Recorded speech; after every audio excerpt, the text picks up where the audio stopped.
காஞ்சிபுரத்தில் பிரபல ரவுடி வசூல் ராஜா அடையாளம் தெரியாத நபர்களால் நாட்டு வெடிகுண்டு வீசி கொலை செய்யப்பட்டார்.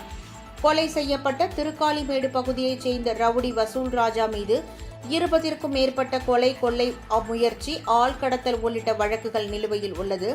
கடந்த சில மாதங்களுக்கு முன்பு சிறையிலிருந்து வெளியே வந்த வசூல் ராஜாவை அவரது வீட்டின் அருகே 5 பேர் கொண்ட கும்பல் நாட்டு வெடிகுண்டு வீசி கொலை செய்துவிட்டு தப்பிச் சென்றுள்ளது. இதுகுறித்து போலீசார் விசாரணை நடத்தி வருகின்றனர்.